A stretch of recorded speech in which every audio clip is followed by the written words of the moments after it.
Muy buenas noches, estimados participantes. Reciban el cordial saludo en nombre de nuestra institución INCAIP y también del Ilustre Colegio de Abogados de Ayacucho para poder abordar esta primera sesión de nuestro diplomado. Cabe recalcar, estimados participantes, que esta va a ser la primera sesión de nuestro diplomado de alta especialización en Derecho Penal, Procesal Penal y Litigación Oral, el cual vamos a estar certificando por 340 horas académicas con más de 22 sesiones totalmente en vivo para ustedes, estimados participantes. Y en esta oportunidad, para una primera sesión y aperturar de la mejor manera, tenemos la presencia del doctor Aarón Alemán Yactayo, quien va a estar abordando la primera parte de este nuestro diplomado que le hemos denominado el Derecho Penal Parte General. Para ello vamos a darle la cordial bienvenida a nuestro ponente de esta noche, no sin antes también ver la hoja de vida de nuestro ponente, quien es abogado penalista por la Pontificia Universidad Católica del Perú. Además, es magíster en Derecho Penal y Procesal Penal por la Universidad Carlos III de Madrid, España. Además, es asesor y consultor especializado en delitos empresariales, delitos de lavado de activo y delitos tributarios. Tenemos el alto honor de contar con su presencia y le damos el uso de la palabra. Bienvenido, estimado doctor. Muchísimas gracias por la presentación. Agradecimiento también a su vez a la institución que me ha podido brindar esta cordial invitación y todos ustedes por aperturarme esta posibilidad y darme, lógicamente, la posibilidad de hablar sobre una temática bastante interesante, bastante problemática, que justamente es la parte general del derecho penal, que son los cimientos, son las bases, para luego profundizar sobre temáticas tal vez un poco más especializadas. He preparado para el día de hoy una pequeña presentación PowerPoint que me voy a proceder a compartir. Por favor, me confirman si es que se logra visualizar la pantalla completa para poder dar inicio a la misma. Claro que sí, estimado doctor, se logra visualizar. Perfecto. Entonces, como hacía referencia, el día de hoy vamos a abordar puntos generales sobre la parte, lógicamente, valga la redundancia, de la parte general del derecho penal. Entre ellas vamos a ver las limitaciones de derecho penal, los principios que rodean al derecho penal, la diferenciación entre acciones públicas, semipúblicas y privadas, para que puedan ver la diferenciación, no solamente de una parte sustancial, sino también procesal. Quien les habla también es experto en derecho procesal penal, con lo cual va a ser bastante interesante no solamente ir a la parte dogmática, que si bien es cierto es fundamental para poder tener una buena base, sino también la aplicación de la misma, es decir, cómo canalizo este derecho, esta protección, esta garantía, lógicamente ya en la realidad, en la praxis, que es lo que al menos como litigantes o como abogados, ya sea en este caso en ámbito, en el desempeño, ya sea como fiscales o jueces o inclusive estudiantes de derecho, va a ser fundamental para nuestra formación a futuro. Hago referencia, el primer punto, vamos a abordar el tema de los límites al poder penal, ¿no? Hay límites materiales y hay límites formales. ¿Qué se hace referencia con ello? Es decir, el Estado, el jus puniendi estatal, como parte, tiene la exclusividad de poder llevar a cabo el menoscabo de algunos derechos fundamentales. Entre ellos, el principal y que se relaciona con el derecho penal es el derecho del Estado como tal a poder privar de la libertad a una persona. Pero ojo, esta facultad, esta competencia que tiene el Estado para privarte de libertad como ciudadano es sí y solo sí se ha podido determinar con grado de certeza tu responsabilidad con respecto a un hecho objeto de imputación en tu contra y que, ojo, has tenido la oportunidad de defenderte, de generar pruebas, de poder, en este caso, generar no solamente una prueba de cargo con respecto a la fiscalía, sino sobre todo la de descargo, es decir, tener la posibilidad de poder desviar la acusación, si quiere decirse así el nombre, a través de recursos o acciones legales que van a estar contemplados desde el inicio hasta el fin. ¿Qué hago referencia con esto? Claro, si mañana, por ejemplo, salimos de clase el día de hoy, 17 de marzo, mañana 19 de marzo, me llega una denuncia en mi contra, el doctor Aleman ha podido hacer un homicidio doloso, agravado si lo quieren poner de esa manera, un asesinato. Y el hecho que se me imputas, supuestamente en esa denuncia, es que habría ocurrido el hecho el día 17 de marzo a las 8 de la noche. Es el día de hoy. Entonces, mi defensa material, la primera reacción que yo tenga para efecto de ejercer mi oportunidad de descargo con respecto a esta denuncia es decir, oye, un momento. Efectivamente, tu denuncia puede haber sido recogida, puede haber una persona que ha justamente imputado este hecho a mi persona, pero vamos a lo sustancial. ¿Qué estuve haciendo yo a esa hora? ¿Qué estuve en ese momento realizando? ¿Has podido descartar mi involucramiento con el hecho delictivo? ¿Has visto que yo he podido estar en la escena del crimen? ¿Has levantado información para que yo pueda estar ahí vinculado con esa escena criminal? ¿O no has hecho absolutamente nada? Porque claro, mañana más tarde cualquiera puede ser denunciado. La labor del Estado, transparentado, canalizado, cristalizado por el Ministerio Público, que es el titular de la acción penal, es recoger esta imputación, recoger esta denuncia, verificar si es que hay elementos de un posible delito y a su vez también vincularlo con una persona. Vamos por pasos. Yo mañana más tarde, no sé, por ejemplo, me prestaron 10.000 soles, 20.000 soles, yo presté 20.000 soles y la persona no me quiere pagar. Porque, bueno, no tiene recursos, simplemente se va a mudar, se va a ir fuera del país, X, Y, Z razones, pero no me quiere pagar mi deuda. Entonces yo puedo hacer mi denuncia, oye, esta persona me ha estafado, hemos quedado en 20.000 soles y al final nunca me pagó. ¿Perdón? El Ministerio Público tiene que tener la capacidad para decir, eso que tú estás denunciando en realidad no constituye delito. ¿Por qué? Porque estaríamos hablando eventualmente de un incumplimiento contractual. Esa persona que tú has justamente acordado en un contrato de que tenga un monto que, por ejemplo, sea 20.000, 30.000, lo que fuese, no lo está, en este caso, generando a partir de un engaño, a partir, lógicamente, de algún tipo de situación en la cual tú te hayas hallado en un contexto de desprotección, sino es que más bien esta persona, por X y Z razones, no te quiere pagar. Entonces tú tendrás expedito todo el derecho para ir a la vía civil y reclamar, evidentemente, en ese canal lo que corresponda. En este caso, la devolución de tu patrimonio, los daños y perjuicios, etcétera. Pero no la vía penal. La vía penal es la última ratio. Yo no quiero saber acá nada que se pueda solucionar en otras vías, como lógicamente es la vía civil. Entonces, eso por un primer ámbito. Es decir, tengo que ser capaz, yo como Ministerio Público, como Fiscalía, de saber discriminar qué casos van a entrar a tallar en mi despacho fiscal para yo poder analizarlos, investigarlos, eventualmente acusarlos y declararlos culpables a esa persona, eventualmente en una acusación que pueda formar en su contra, o simplemente archivarlo. Eso es un primer filtro. Ahora, lo segundo, saber a quién está dirigido esta acción penal. Me explico. ¿Qué sucede si mañana vemos en las cámaras que hay 10 personas que habrían matado a una señorita, a un joven, para robarle su celular, su laptop? Sabemos que son 10 personas, que está inclusive su rostro, evidentemente, posiblemente captado en las cámaras. Pero de esos 10 personas, tal vez simplemente encontremos a 8 y las dos restantes no lo hagamos. Entonces, yo no podría llevar a cabo una investigación contra estas dos personas que no conozco, no sé quiénes son y no lo voy a poder saber porque obviamente va a ser imposible materialmente llevarlo a cabo. Si es que no logro dentro de mis actos de investigaciones realizarlo dentro del periodo de tiempo que corresponda, 8 meses, 36 meses de crimen organizado, etcétera. Entonces yo no podré llevar a cabo un juicio con personas que no conozco y por eso que justamente la importancia de poder individualizar y poder llevar a cabo en este caso una imputación particular con cada una de las personas que estarían en este caso inmersas en una actividad delictiva. Ese segundo filtro. Primero es saber si es que es un delito o no. Y segundo, a quién se le imputo, porque no me basta ir a un juicio a decir que Pepito, Juanito, pero no están identificados como tal, han sido responsables. ¿Por qué? Porque al final del día no van a tener una pena en contra de estas personas y a su vez también una reparación civil que le puedan dar a la víctima. Entonces, el rol fundamental de la fiscalía es filtrar y luego poder individualizar una imputación objetiva con respecto a ello. Y ahora, el rol del abogado como una garantía para poder, obviamente, efectivizar el derecho de defensa técnica es generar que la fiscalía haga su trabajo conforme a ley, es decir, que no vulnere derechos procesales como el debido proceso, el derecho de defensa, la tutela jurisdiccional efectiva, etcétera.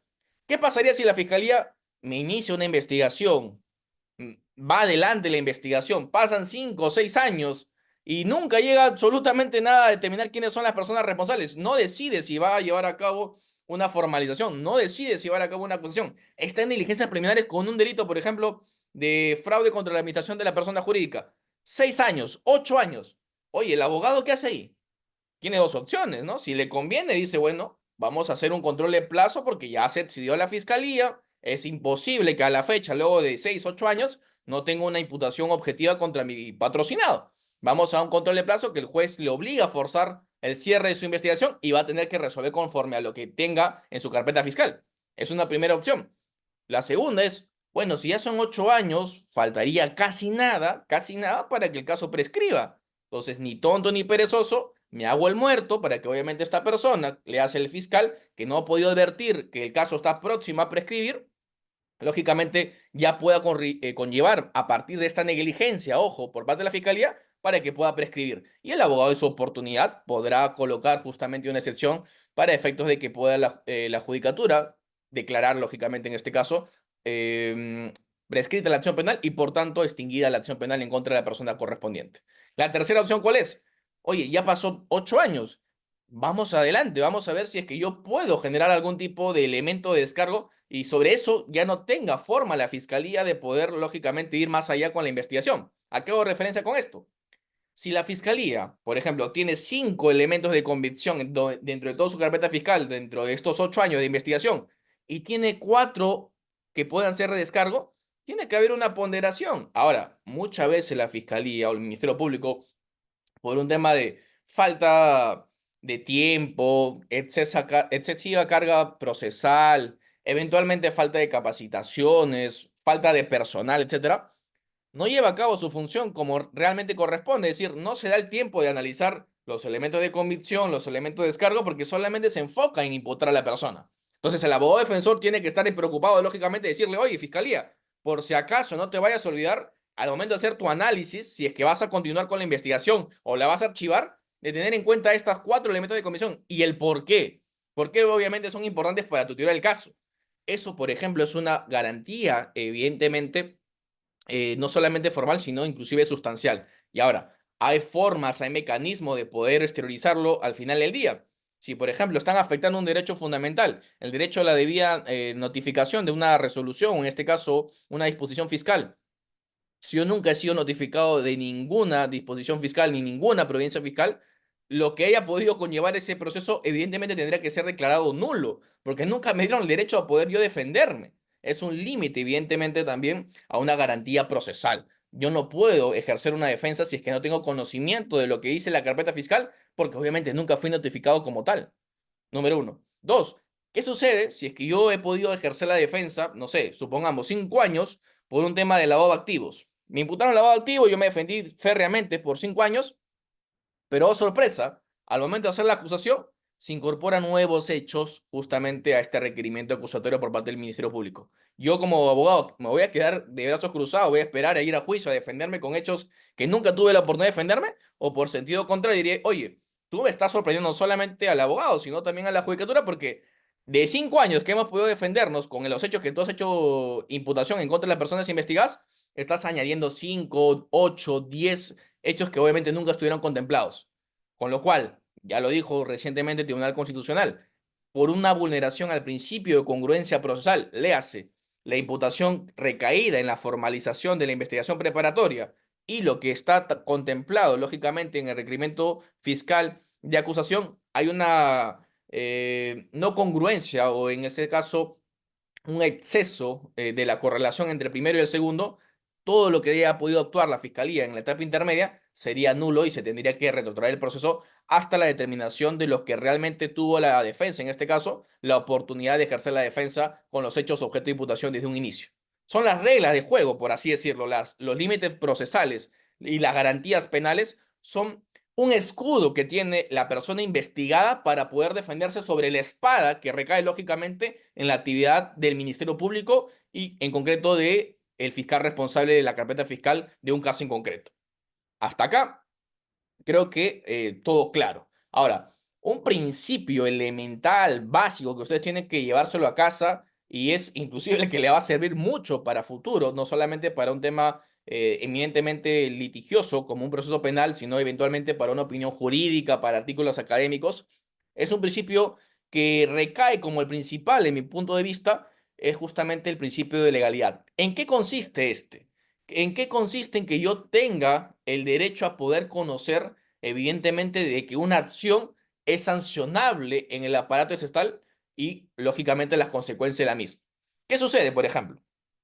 Antes, ustedes recordarán, era sancionado, al menos en Código Civil y eventualmente en el Código Penal también, el tema del adulterio. Antes se podía ir a cárcel una persona si es que era adúltera cuando tenía una relación sentimental, cuando era obviamente esposo de una persona en concreto.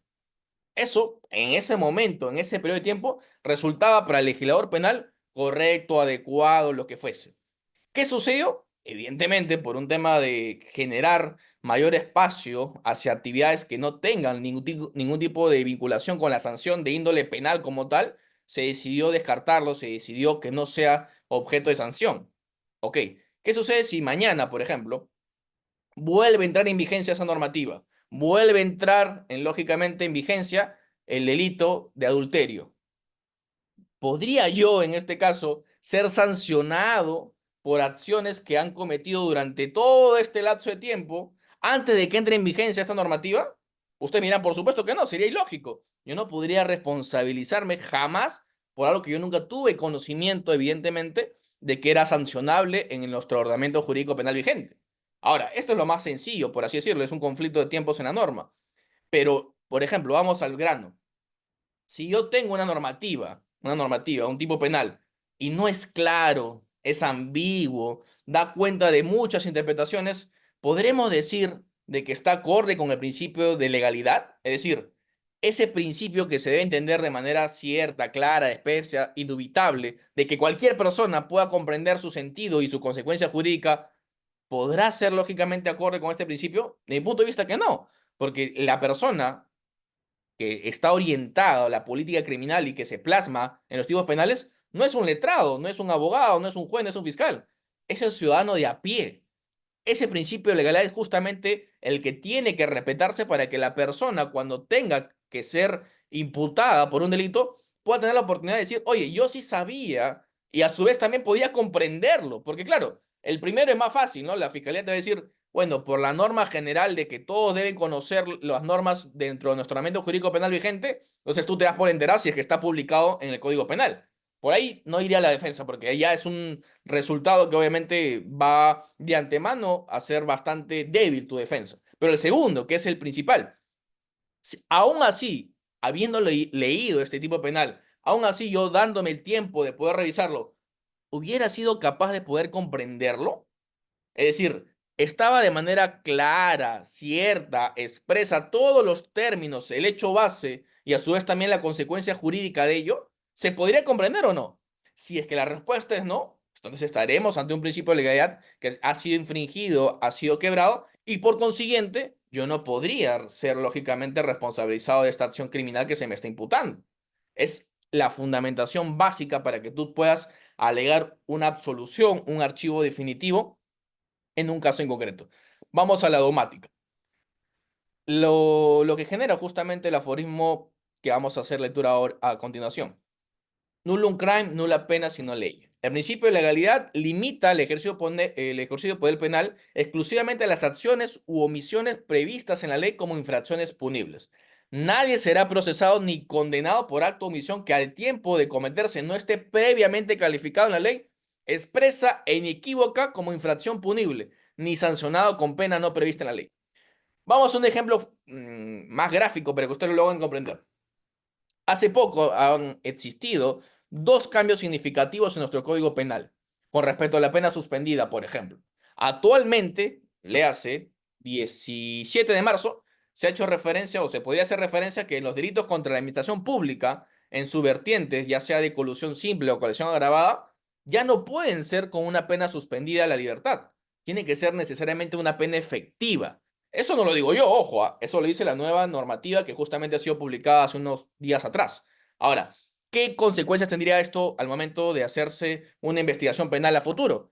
Que esa persona que va a ser objeto de imputación de un delito, ya sea de peculado, de colusión simple, colusión agravada, negociación incompatible, cohecho, etcétera, va a saber entonces que cuando se le procese, cabe el riesgo de que si es sancionado penalmente, le hace condenado, va a ir a la cárcel. Lo que antes no ocurría, porque había un límite punitivo que era solamente voy a ir a la pena privativa de libertad si es que la pena es más de 5 años. Es más, antes era más de 4 años. Ahora, ¿qué sucede? ¿A qué consecuencia tiene esto? Los procesos anteriores, es decir, los procesos que siguen en trámite, que siguen en giro, claramente ellos no tendrán ningún tipo de problemas. Ellos se van a basar en su normativa anterior y van a decir, bueno, a mí esa normativa que me estás ahorita queriendo pretender imputar, en principio no me aplica. ¿Por qué? Porque obviamente sería una retrospectiva y sería negativa inclusive a los intereses de la persona defendida.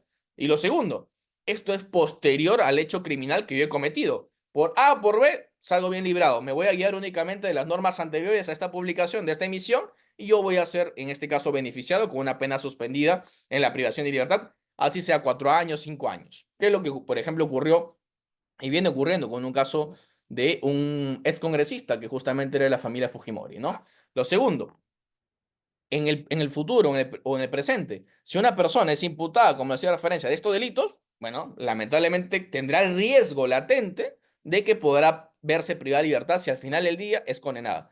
Claro, ustedes me dirán, pero doctor, el TC, la Corte Suprema, siempre en este momento puede hacer un control de convencionalidad, un control de constitucionalidad y decir que esa norma es inconstitucional. Claro, hasta el juez primero haciendo su control difuso podría hacerlo, pero es un riesgo que ahora tienen que afrontar justamente estas personas que son agentes de corrupción.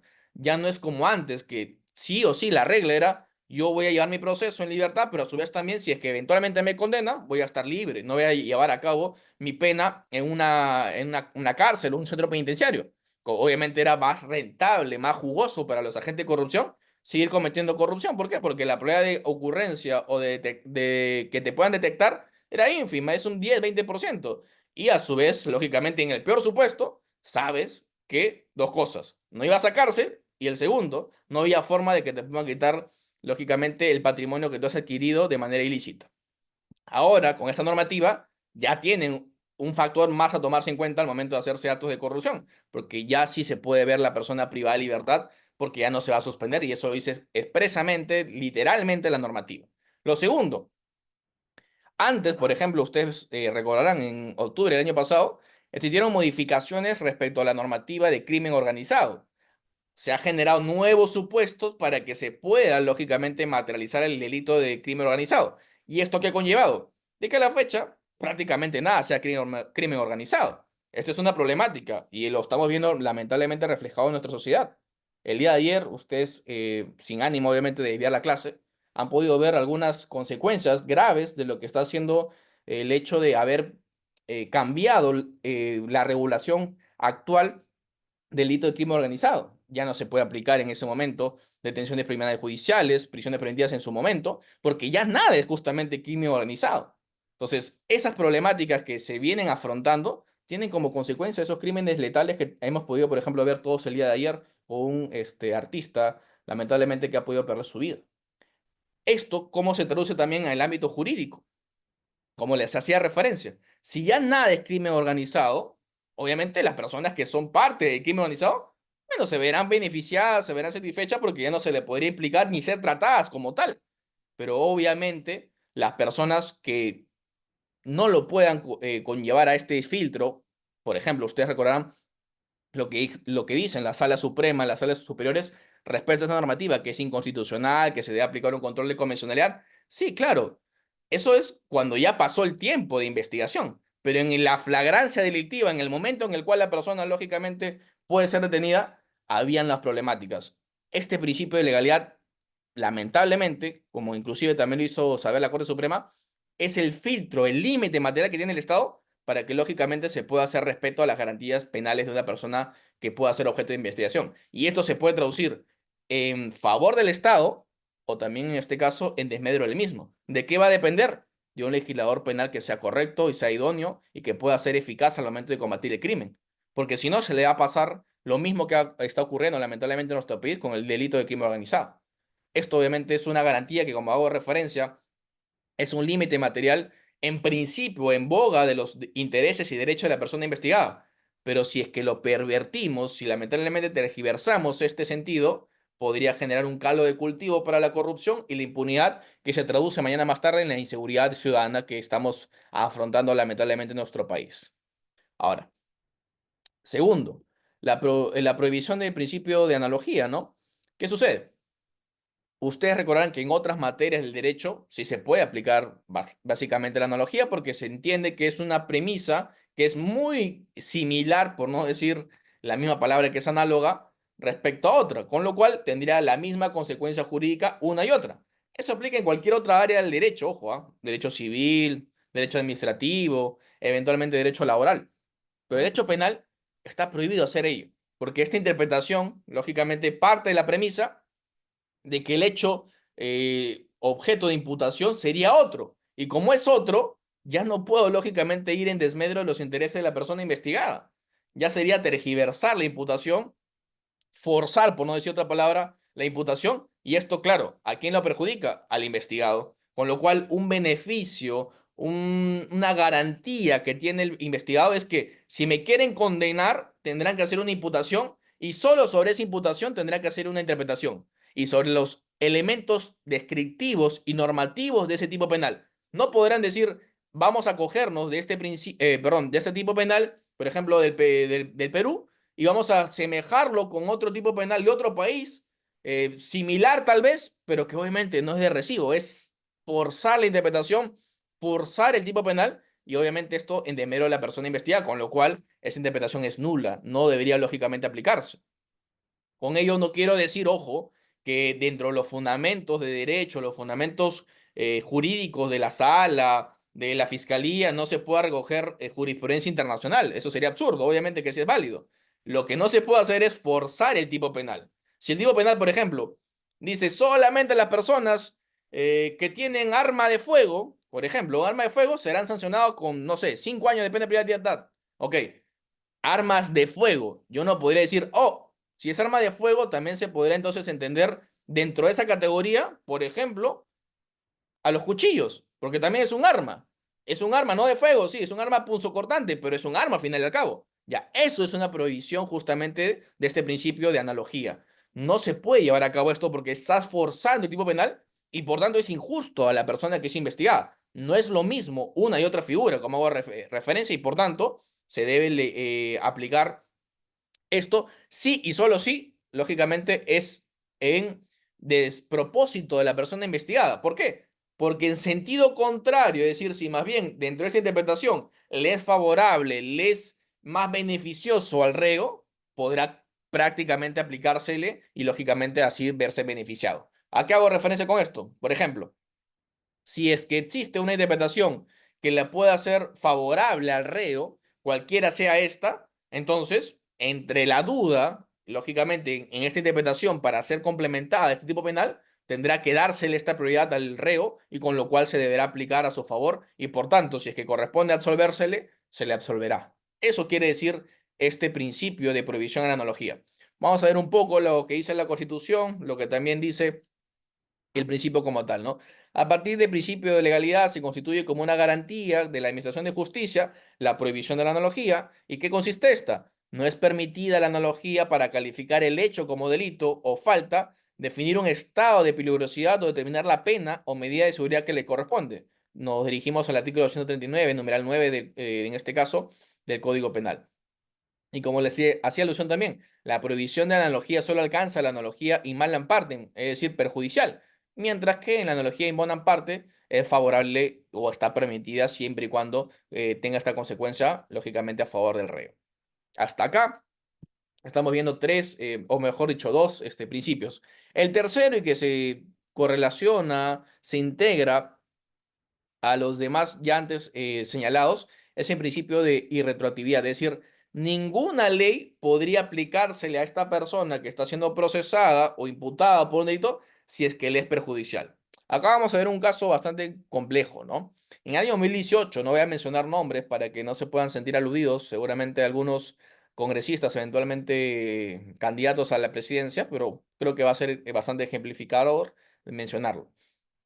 ¿Qué sucede? Si en el año 2018 una jueza suprema en ese entonces dice, por si acaso el tipo penal de financiamiento ilícito a los partidos políticos era el tipo penal que realmente le correspondía, lógicamente, ser parte de esta imputación. Pero como no existe, vamos a hacer todo lo posible para que la fiscalía y la judicatura puedan conducir esto a buen puerto. Esto no es justamente poder no solamente hacer un quiebre de la independencia de poderes, sino que a su vez también un quiebre de la imparcialidad, un quiebre del debido proceso, pero a su vez también, y lo más importante, no es un quiebre a que tengas en cuenta que estás haciendo también a su vez una analogía y mala en parte. Si el tipo penal es, y tú mismo lo estás indicando, una prohibición respecto al financiamiento ilícito de los partidos políticos y no existe en el año 2018, ¿por qué lo quieres aplicar a un hecho que supuestamente tú estás imputando desde el año 2016? Estás haciendo justamente estás volviendo retroactivo esta norma a pesar de que inclusive no le es benigna a esta persona. Es más bien totalmente lo contrario, es perjudicial, con lo cual estás vulnerando de primer mano con lo que se pudo haber dicho un principio de retroactividad, un principio de prohibición de analogía y a su vez también un principio de legalidad.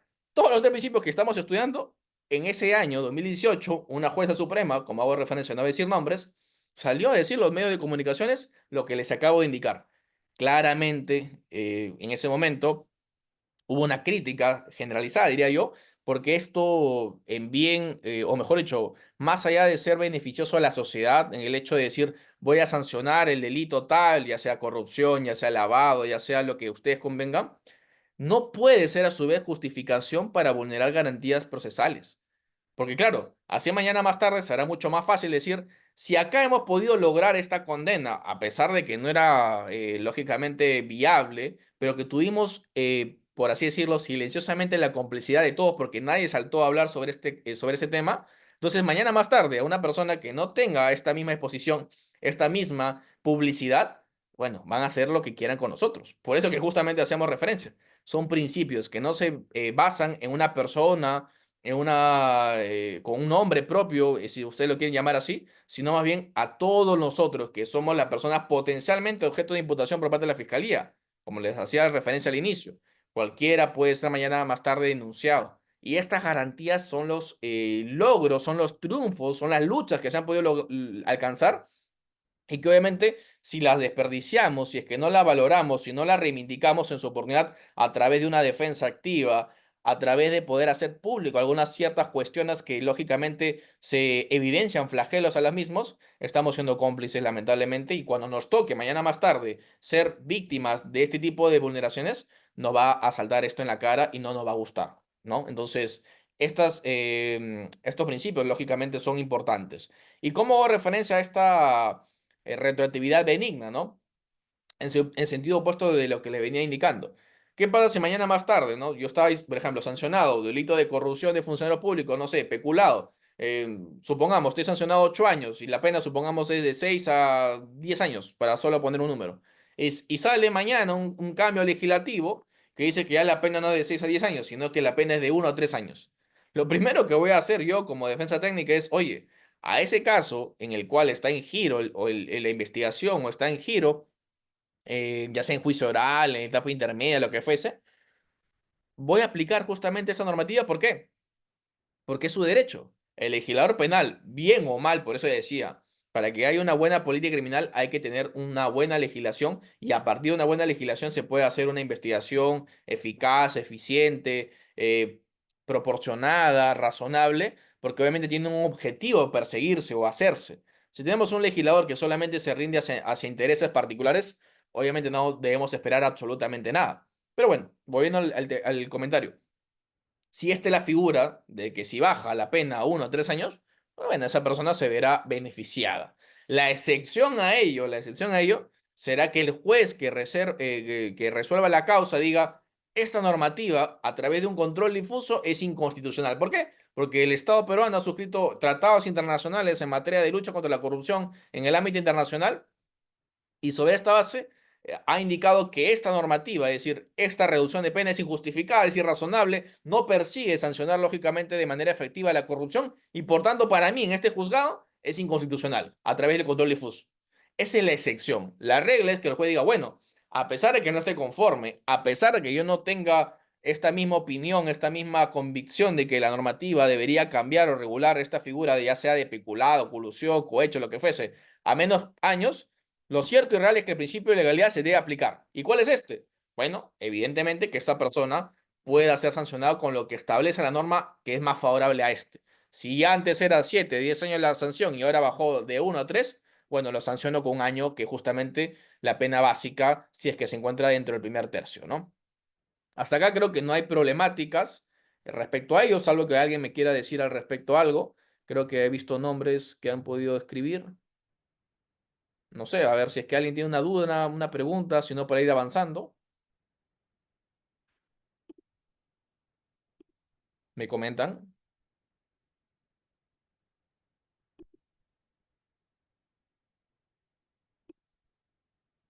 Pueden abrir su micro, ojo, para ir avanzando también.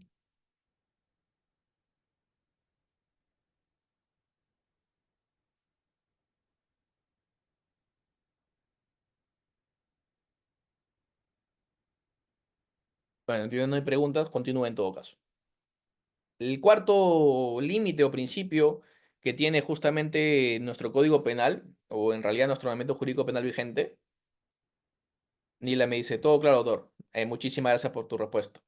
En todo caso, igual, si es que hay una duda, una pregunta o estoy divagando tal vez en las ideas, usted me dice, doctor, no entendí esto, por favor, si puede profundizar con respecto a esto, o qué pasaría si pongo este ejemplo, cómo se podría resolver, ¿no? Porque esa es la idea, que no sea un monólogo, sino que sea más bien dinámica la clase, que sea para que ustedes puedan absolver sus dudas, porque acá nos podemos confundir, nos podemos equivocar, podemos tener obviamente dudas, no obviamente cuando ya estamos en el litigio, ¿no? En el litigio ahí sí tienes tener la certeza porque está defendiendo una libertad como tal, ya sea en la fiscalía, ya sea como litigante, ya sea como juez, tienes que tener certeza de lo que estás haciendo.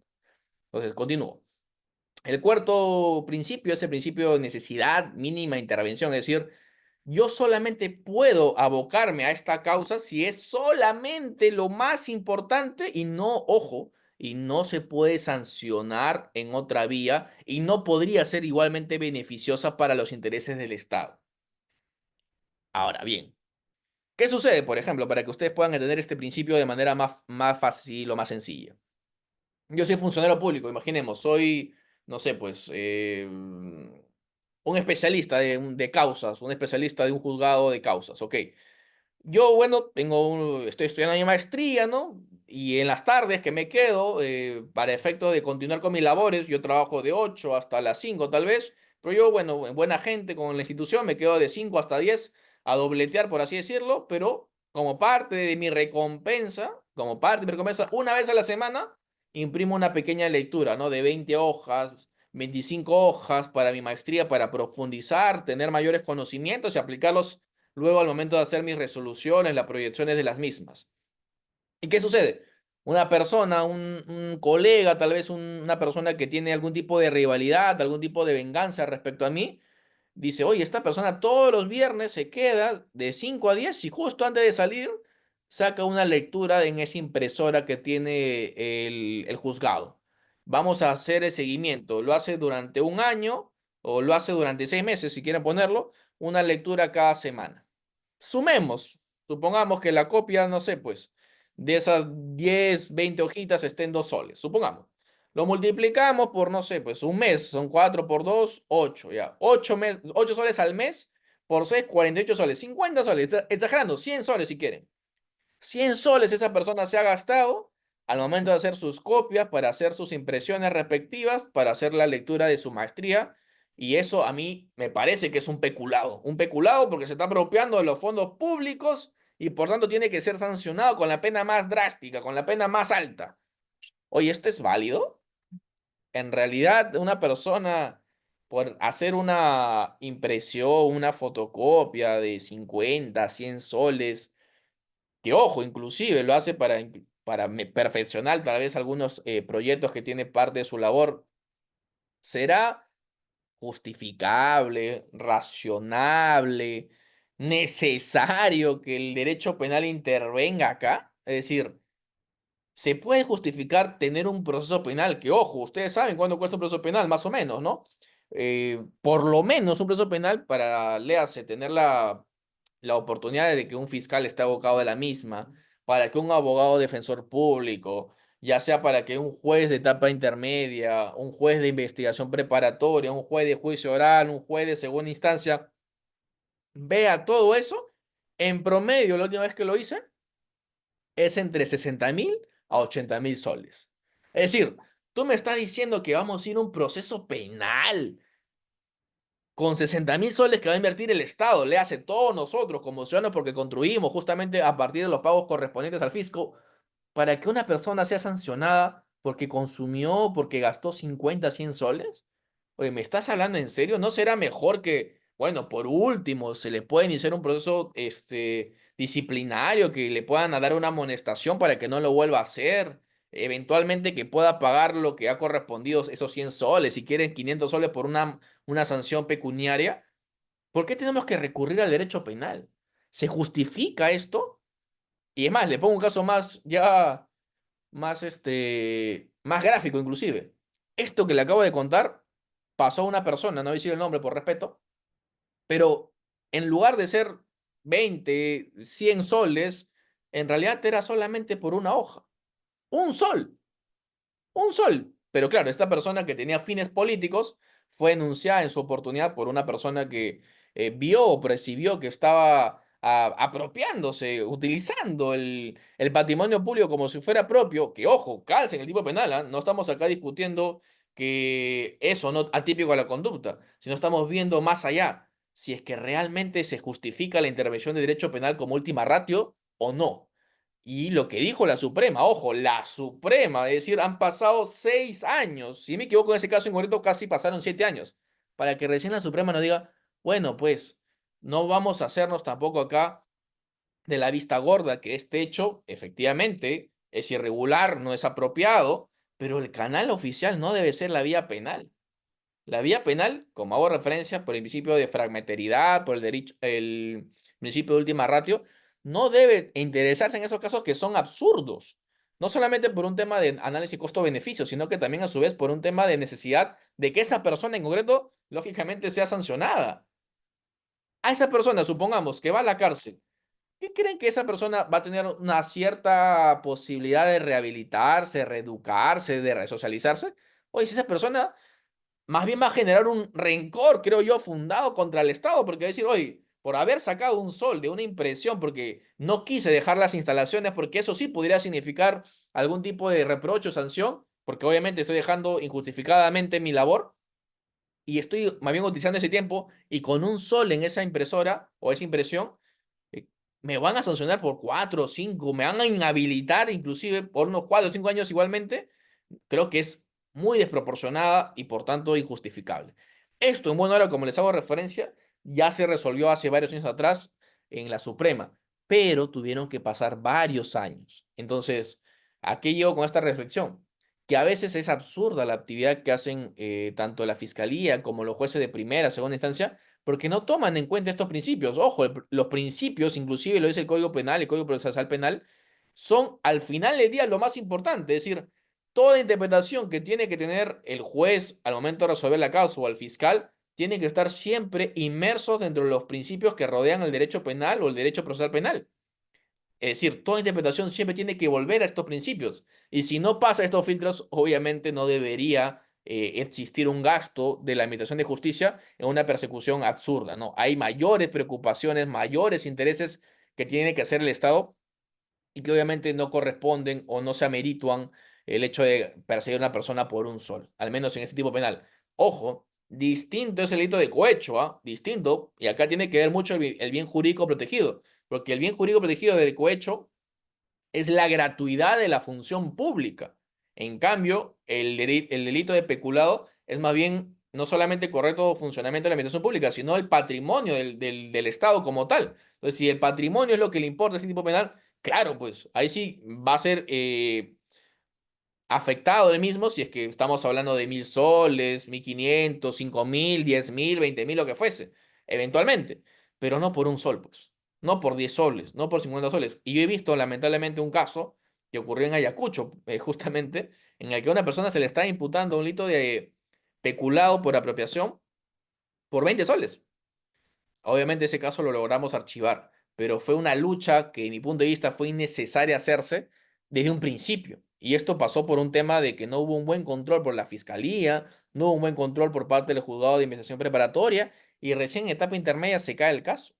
Y obviamente esto lo comento para que ustedes puedan tenerlo como correlato de que a veces inclusive los propios llamados y convocados a ser tutelares o garantes de los derechos fundamentales y principios, sobre todo el derecho penal y procesal penal, no lo respetan. Entonces ahí el único que está abocado y el que está encargado de hacerlo respetar es el abogado, como parte de este triángulo, esta pirámide que tiene que tener a la cúspide del juez, al lado de la fiscalía y lógicamente al abogado litigante como parte de esta defensa a los intereses y derechos de la persona investigada.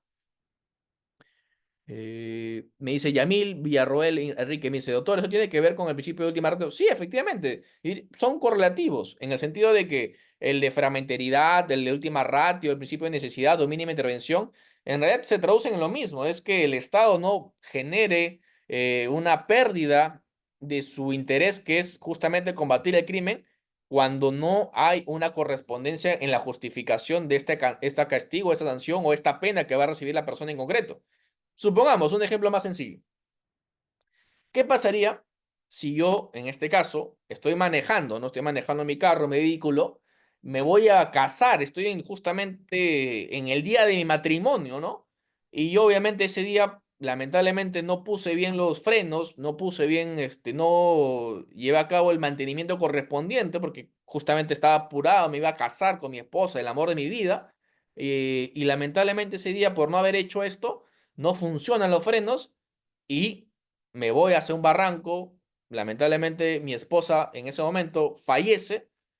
Acá se podría justificar que a mi persona me puedan sancionar penalmente, me puedan hacer un proceso, me puedan ir a llevar a la cárcel por un delito que jamás quise cometer, lógicamente el homicidio culposo, o es que ya es suficiente con la muerte de mi esposa, la muerte obviamente de todas estas esperanzas, todas esas promesas, todo ese tipo de metas que teníamos en conjunto. ¿No es eso ya suficiente?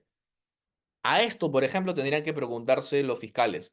Si a esa persona en concreto le vamos a hacer en realidad un perjuicio en lugar de ver beneficiado, en este caso, los intereses del Estado, ¿qué gano yo metiendo a una persona, un funcionario, un servidor público a la cárcel por un sol, por 10 soles, por 20 soles? Cuando obviamente la persona en su mente jamás tuvo por intención, lógicamente, de apropiarse de ese patrimonio. Es absurdo. Si la persona gana 5.000, 10.000, 20.000, 15.000, es absurdo que quiera apropiarse de un sol. Lógicamente hay otras correspondencias, otros canales que podrían ser igualmente acertados para que obviamente esa persona tome en consideración de que esa conducta es reprochable, como hago referencia a un proceso sancionatorio. Bueno, mira, Pepito, Juanito, que tú has estado agarrando un sol, 2 soles en copias, no lo vuelvas a hacer, una amonestación por escrito, y obviamente ya no incurras en esta conducta porque vas a generar algún tipo de antecedente en tu contra que no va a ser beneficioso para ti inclusive. Ok, ya Juanito sabrá que esa persona que ha sido lógicamente la que le ha dicho esto, tendrá la razón porque habrá una normativa que así lo también contempla, lo justifica y por tanto tendrá mayores oportunidades de no volver a incurrir en esta acción y así se habrá acabado lógicamente cualquier tipo de interés que tenga el Estado para poder sancionarlo porque ya sabía fue idónea. Si tú, adicionalmente a ello, porque ojo, acá también, según lo que también establece el TC, el Tribunal Constitucional, es independientemente de la vía disciplinaria, tú también puedes ir a la vía penal por un bien jurídico protegido que es distinto. Que sí, es cierto, es válido, pero no me vas a decir que inclusive de que lo vas a inhabilitar, inclusive que la vas a sancionar, también le vas a meter privación de libertad. Yo diría que ahí ya, en el caso al menos que le esté comentando y en el contexto en el cual le estoy indicando, sería no necesario, sería un total desfase del principio de mínima intervención que tiene que tener obviamente cualquier Estado, en este caso constitucional y derecho como el nuestro, ¿no? Espero con eso haber respondido a tu pregunta, Yamil. No sé si es que hay otra pregunta al respecto.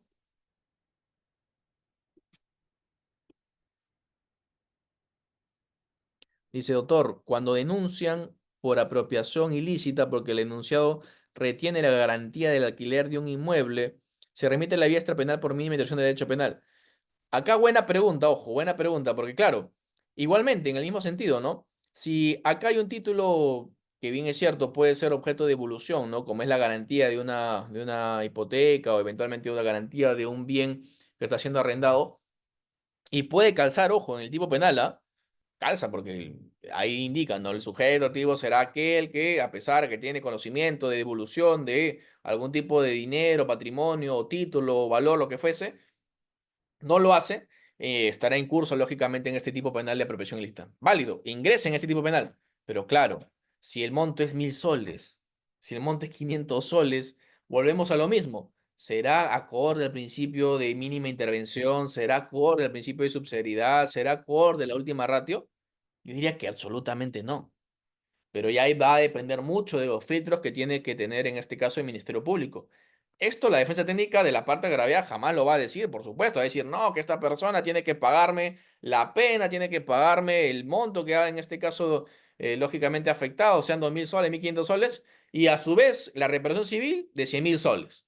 Claro, ¿por qué? Porque su intención no es proteger realmente el monto resarcitorio, sino más bien recibir una cifra que ni siquiera es razonable, no es proporcional con el tema de la actividad delictiva que es profeso y que obviamente muy probablemente esté buscando únicamente recibir una indemnización que le pueda dar o le pueda corresponder a la fiscalía o eventualmente, perdón, a la judicatura, ¿no? Ese será su interés. Pero la defensa técnica, por su parte, y la fiscalía no deberían estar orientadas a ello, más bien dirían o tendrían que lógicamente abordar que hay un principio que se vería afectado, que lógicamente podría verse tranquilamente ese tipo penal reconducido a a un incumplimiento contractual, ¿no? Porque claro, si vamos a ver el tema del arrendamiento, el arrendatario como tal, debe haber un contrato, ya sea por escrito, ya sea verbal, y dentro de esos contratos debe haber algunos ciertos lineamientos. Y si no lo tienen, bueno, supletoriamente aplica el Código Procesal Civil o el Código Civil, como ustedes lógicamente convengan.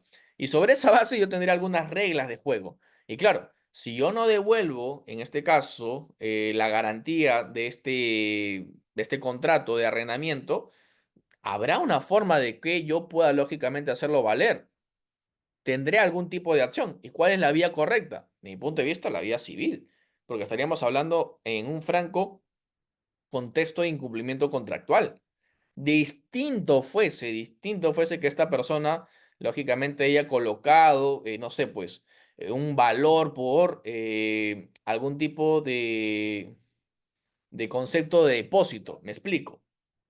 A veces algunos clientes me decían, ¿no? Doctor, tengo un contrato y en el contrato hemos colocado que a esta persona se le paga 10.000 soles porque tenga en su bóveda 100.000 soles ahorrados en ese momento porque yo lo voy a recoger, no sé, pues en 2 años. Entonces hemos quedado que en 5.000 soles se le va a pagar por año para que tenga él en esa bóveda 100.000 soles. Ok, ¿qué sucede? Pasó estos 2 años, quise recoger mi dinero, esos 100.000 soles, y obviamente descontándole los 5.000 por año, le hace 10.000 soles y quería recoger mis 90.000 soles en total, pero esa persona no me entregó ni una ni la otra. Ahí estaríamos hablando de un delito de apropiación ilícita. Ahí te diría que absolutamente sí, porque ahí no estamos hablando de un mero incumplimiento contractual, sino que ahí desde un principio se supo lógicamente de que tú no ibas a cumplir. Hubo un engaño que lógicamente estuvo reconducido y que se traduzca en que nunca te va a devolver el dinero. A cambio, acá es totalmente opuesto, ¿no? Acá tú me estás indicando de que la persona ha arrendado un bien, que es parte de la máxima de las experiencias, dejar una garantía de un mes, 2 meses, y bueno, esos 2 meses que en este caso estarían en discusión, la persona que la tiene o la ostenta o la administra como tal, no lo quiere devolver por X, Y, Z razones, por incapacidad, porque simplemente no lo quiere llevar a cabo. Yo te diría ahí que si bien es cierto, es un ilícito, no es un ilícito penal, es un ilícito de mi punto de vista, por último vertido en una causa civil y la persona en concreto tendrá la posibilidad de hacer una demanda para poder recuperar esa garantía. No considero yo, acá lo reafirmo, en que esto se pueda vertir en la vía penal. No solamente por el tema que estamos conversando, sino que inclusive el tipo penal no se podría calzar en el sentido al menos del tipo subjetivo. El tipo objetivo creo que sí podría calzar, pero el tipo subjetivo y sumado al tema del principio de subsidiariedad, el principio de fragmentaridad, el principio de última ratio, el principio de necesidad, diría que no podría calzarse en este supuesto, ¿no? Con lo cual, el tipo penal no podría ser apropiado para satisfacer esta solución que propones. No sé si con eso te he podido responder, a ver, nuestro amigo Pedro. Doctor Pedro, no sé si que te he podido responder esto de manera correcta, apropiada. Si tienes alguna duda para profundizarla en todo caso. Excelente. No sé si haya alguna más cuestión, alguna más pregunta hasta el momento, sino para pasar a la segunda parte de la exposición.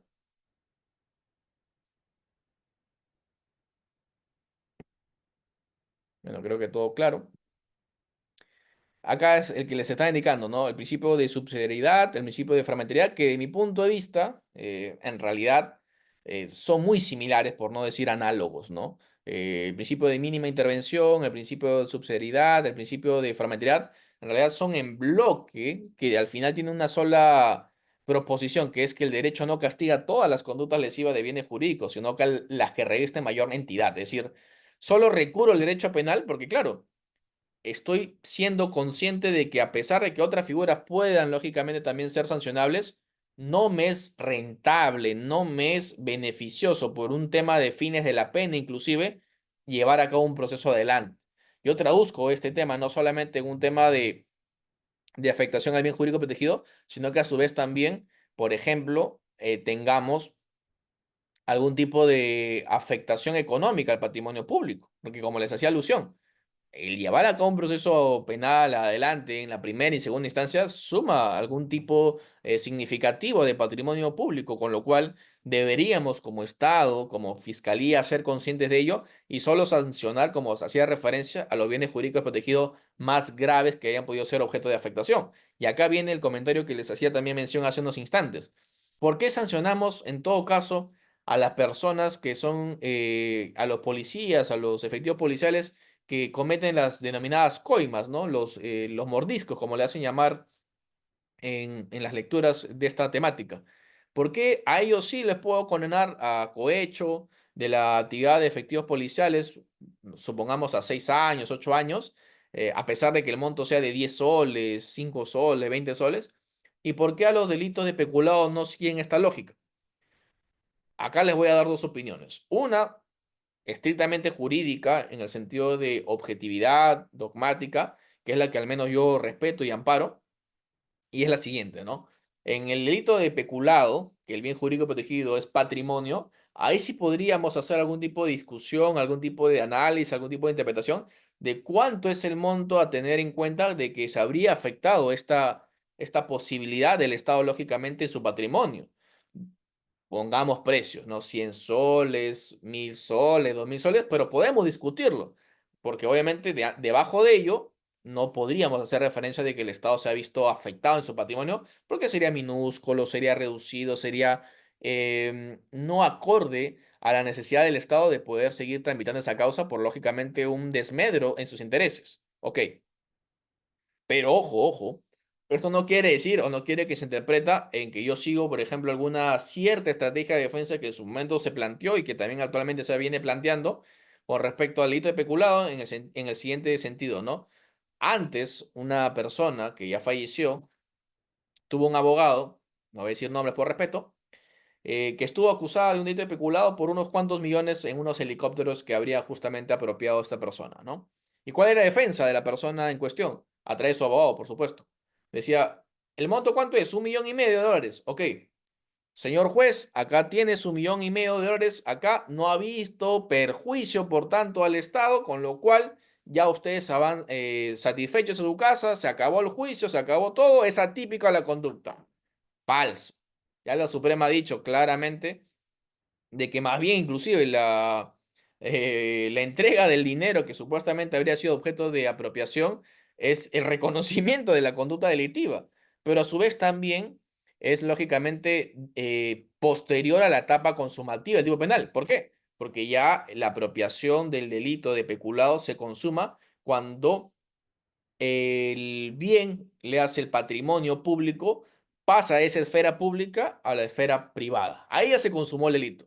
Ya no importa si el patrimonio tú lo vendes, tú lo alquilas, te lo quedas, etcétera. Ya no importa. Simplemente importa de ese traslado de la esfera pública a la esfera privada para que se consuma el delito de peculado. Ok, entonces, si ya tú quieres devolver el supuesto hecho que se te está imputando, el supuesto monto, ya estamos en una etapa postconsumativa, con lo cual solamente se podrá tomar en cuenta para efectos de la atenuación de la pena correspondiente al final de la determinación de la pena. Pero ya más bien se configuró el delito y tú estarías reconociendo eventualmente ese crimen.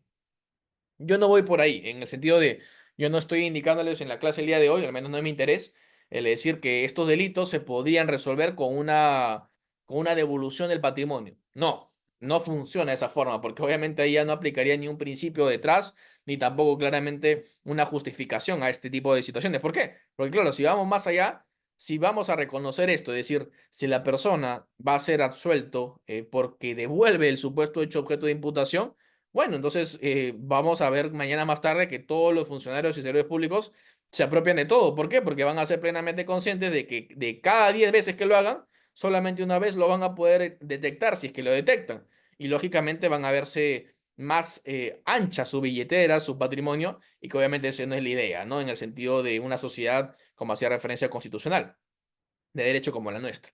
Pero lo que sí hago referencia es que hay ciertos casos, como hacía también alusión hace unos instantes, en los cuales es ridículo, es innecesario ir al foro penal porque la conducta no reviste esta entidad necesaria para que se haya podido afectar al patrimonio, que es el bien jurídico protegido, por ejemplo, del delito de peculado. Un sol, 5 soles, 10 soles es nada en realidad dentro de algún tipo de esfera de perjuicio al Estado.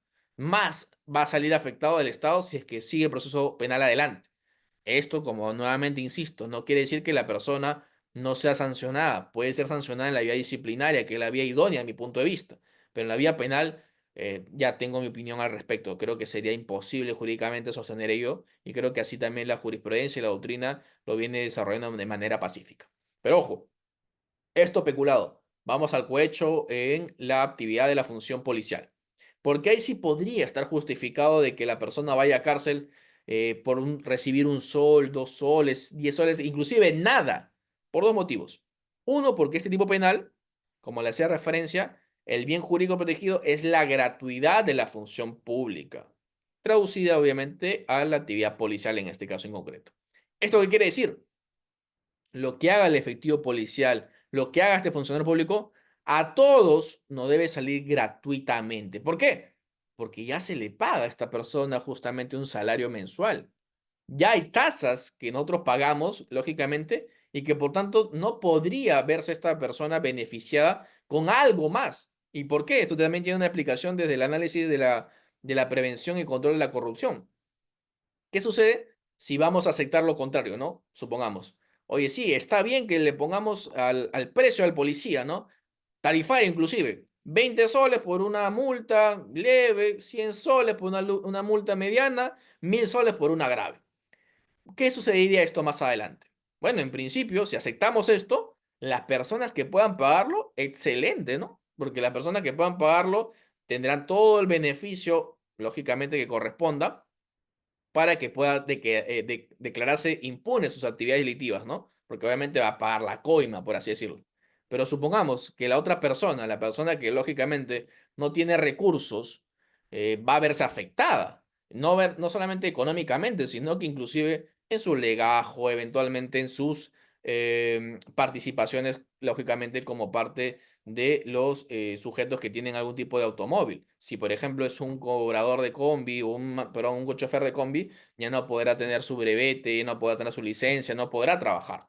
En este ámbito, inclusive social, inclusive económico, inclusive de actividades profesionales, se ve afectado. Eso como primer punto. Lo segundo y lo más importante, si es que aceptamos, lógicamente, que las personas, le hacen los efectivos policiales, puedan recibir coimas y no pueda haber una sanción en su contra por ese tema de principio de fragmentariedad, por el principio de subsidiariedad, principio de mínima intervención, estaríamos cayendo al absurdo de que si esa persona, lógicamente, pueda llevar a cabo una actividad de corrupción grave, por ejemplo, yo, efectivo policial, tengo que encerrar tras las rejas al líder, no sé, pues de el Tren de Aragua, pero justo cuando estoy haciendo su detención, justo cuando estoy haciendo esa detención, la persona me dice, mira, ¿sabes qué? Te voy a dar 5000 soles para que tú me dejes libre. ¿Te parece o no te parece? Sí, efectivamente. ¿Por qué? Porque al final voy a saber de que no me van a poder atrapar y si me atrapan, bueno, por el principio de fragmentariedad, por el principio, lógicamente, de mínima intervención no me podrán sancionar. Es más, se la pongo más complicada. En ese mismo ejemplo, para que ustedes puedan comprender a qué estaríamos llegando en el absurdo. ¿Qué sucede si esa persona que justamente es el líder del Tren de Aragua, por ejemplo, no? Supongamos que la persona es millonaria, pero en ese mismo momento, como está detenida, no tiene el recurso económico para poder pagar una coima, supongamos, y le dice al efectivo policial, mira, déjame ahorita en libertad y en 2 horas que ya estoy libre, te voy a hacer un depósito de 1 millón de soles. Y el efectivo policial acepta. Ustedes dirían, pero nunca aceptó, pero nunca recibió nada. Entonces no podría haberse sancionado. Falso. ¿Por qué? Porque ya se vio afectado lógicamente la persecución del Estado en ese momento. ¿Por qué? Porque dejó libre a una persona que era una persona a detenerse, un líder de una organización criminal, por una coima. A esos absurdos podríamos llegar si es que se le puede contemplar el hecho de recibir 5 soles, 10 soles, inclusive nada. Yo he visto casos en su momento en que efectivos policiales, lamentablemente, malos efectivos policiales por supuesto, llevan a cabo solicitudes de 10.000, 15.000 soles a familiares para que puedan hacer una reducción del pesaje de las drogas. Y obviamente la familia desesperada lleva a cabo la contratación de sus servicios, por así decirlo, y ahí nomás son detectados. Es decir, ahí nomás el dinero está todo ya con un spray líquido de color azul para que pueda saltar a la luz de que obviamente está haciendo un acto de corrupción. Y claro, al final del día no recibió absolutamente nada, porque esa plata justamente nunca fue incorporada a su patrimonio, nunca pudo ser utilizada, jamás pudo su familia beneficiarse, pero ya consumó el delito. Con la sola solicitud de la actividad de corrupción propiamente dicha, se consuma el delito. Con lo cual, si por ejemplo, en el caso que les comentaba de el efectivo policial, que le dice, mira, te voy a dejar en libertad, pero a cambio me vas a dar 1 millón de soles, ya con esa actividad, con esa solicitud, con esa declaración, ya se puede condenar a una persona. Claro, va a ser un poco más complicado en la actividad probatoria, pero supongamos que tengamos como corresponde, ojo, como corresponde, porque ahora todas las intervenciones que hace la policía como se está proponiendo, que ya se haya aprobado, dicho sea de paso, tienen que ser lógicamente con cámaras, como lo hacen en otros países. Cualquier intervención en otros países, obviamente países de primer mundo, por así decirlo, todos los efectivos policiales tienen una cámara y un audio para poder ver cuál es el conducto por el cual se hace la detención o la intervención. En el Perú se había aprobado esto. ¿Qué sucede? Ustedes lo han visto seguramente en los medios de comunicación. Los efectivos policiales hacían referencia de que era incómodo, de que no se podía trabajar de esa forma, de que estaban mal utilizados, de que en este caso estaba las cámaras de manera no actualizadas, y etcétera, excusas que pusieron. ¿Y por qué digo excusas? Porque claro, su interés no era que puedan ser detectados o no puedan ser registradas sus intervenciones. ¿Por qué? Porque al final del día querían seguir cometiendo actividades delictivas de corrupción, en este caso en su modalidad de cohecho, en la actividad de los efectivos policiales, ¿no? Entonces, esto, ojo, la discrepancia, la diferencia entre el delito de peculado y el delito de cohecho, cualquiera sea en sus modalidades, porque hay como 10 en el Código Penal, porque obviamente el bien jurídico protegido es distinto, es totalmente distinto. Sigamos con un ejemplo para que ustedes lo puedan cristalizar si es que todavía no quedó claro, ¿no? Supongamos que para solicitar recursos básicos, agua, por ejemplo, agua, ¿no? Uno quiere hacer su trámite en una entidad pública para que le puedan dar un servicio de agua potable en toda su cuadra, ¿no? Ok, si aceptamos de que se le pueda dar un incentivo, por no decir otra palabra, a este efectivo policial o eventualmente a un funcionario público, cualquiera que fuese, para poder recibir más rápido este agua, este servicio de agua potable, estaremos asumiendo, una vez más, de que las personas más beneficiadas económicamente lo harán más rápido y más pronto y obviamente podrán salir en mayor ventaja. Y claro, supongamos que, por ejemplo, esta persona, el funcionario público, le dice, ya, ok, te cobro 2.000 soles, supongamos 2.000 soles para que te lo pueda otorgar el día de mañana. Claro, la persona con capacidad económica podrá hacerlo y no le afectará en absolutamente nada. Pero la persona que no tenga lamentablemente esos mismos recursos podría significar 2 meses de sueldo, eventualmente un mes completo sin comer, y obviamente se le va a dificultar el acceso a un derecho básico que es el agua potable. Entonces, estos absurdos, lamentablemente, generarían, si es que no se sanciona o no se podría sancionar al cohecho, a pesar de que no tenga ningún tipo de retribución al funcionario público que está solicitando esta moneda corrupta. Esos serían los grados de diferenciación entre uno y otro. Ahora bien, hay algunos doctrinarios, algunos magistrados inclusive, que tienen una cierta opción distinta, ¿no? Consideran algunos, no hablo por ellos, pero sí, al menos he podido escucharlos en exposiciones y también en algunas exponencias, que hacen referencia a que la corrupción en nuestro país podría ser inclusive beneficioso de un aspecto o un vínculo económico. ¿Por qué? Porque así podría ser más fluida el tráfico económico en nuestro país, podría darse mayores oportunidades, etcétera, lo cual obviamente no comparto. Y el segundo fundamento es con respecto al delito de cohecho. Y estos delitos, si es que son encontradas las personas con 20, 15, 10 soles, no deberían ser sancionados por este principio de fragmentariedad, este principio de última ratio. Y ahí, como también les indico, yo ahí sí no puedo darles la razón en ese extremo porque sería contrariar los argumentos que les he podido exponer y creo sólidamente que si es que vamos a ser incongruentes lamentablemente con nuestros propios postulados, al final del día se nos puede salir de las manos estas conceptualizaciones y estas consecuencias que podríamos traer en nuestra sociedad y que al final del día los más perjudicados, como siempre, van a ser los más pobres. Y lamentablemente yo no puedo estar de acuerdo con este tipo de fórmulas o ecuaciones que se proyectan o se han puesto sobre la mesa, ¿no? Creo que más bien al contrario, fortalezco en el sentido de que el cohecho sí puede ser sancionado así no reciba ni una sola persona por este mismo grado de interpretación del bien jurídico protegido, que es la gratuidad de la función pública y en desmedro, en hito de peculado, sí estoy de acuerdo con que sí podría existir lógicamente una, una absolución de una persona, lógicamente por un respeto, una garantía a este principio antes mencionado, por la diferenciación del bien jurídico protegido y su utilización en el caso en concreto, ¿no? Con esto creo que estamos bastante claros. No sé si hasta ahora hay una pregunta que se pueda formular,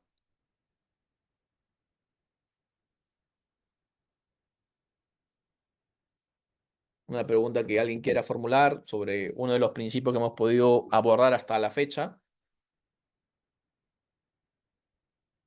¿Me comentan?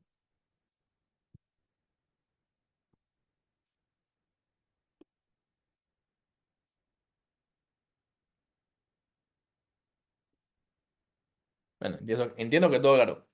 Ahora vamos a pasar por un trámite que es la teoría del delito. ¿Por qué? Porque obviamente si hemos hablado de los principios generales de derecho penal y le he metido un poquito de proceder penal si no se han dado cuenta, vamos a ver ahora cómo se reconduce todo esto. Porque claro, todo tiene que estar siempre estructurado, todo tiene que tener siempre una casilla para poder calzar y comprenderlo y obviamente tiene que ir de la mano de la teoría del delito, ¿no? Dicho sea de paso, la parte general justamente está contemplado con ello. Pero aquí hacemos referencia con la teoría del delito, ¿no?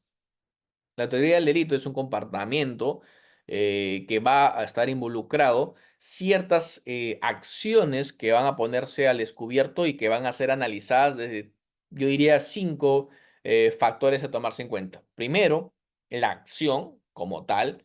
Segundo, la tipicidad, es decir, lo que abordábamos, el principio de legalidad, pero ya plasmado en la tipicidad, le hace en esta conducta que el legislador penal ha contemplado en un artículo del Código Penal como tal.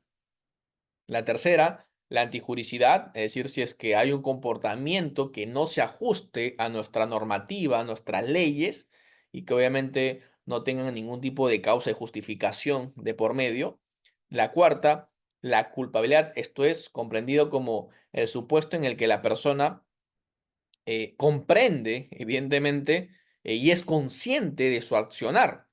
Por ejemplo, no será lo mismo una persona que sufra algún tipo de anomalía psíquica o psiquiátrica, porque esta persona seguramente tendrá algún tipo de alteración en su percepción de la realidad y por consiguiente no podría ser culpable de un tipo penal, pero sí seguramente de una medida de seguridad que también lo vamos a hacer más adelante.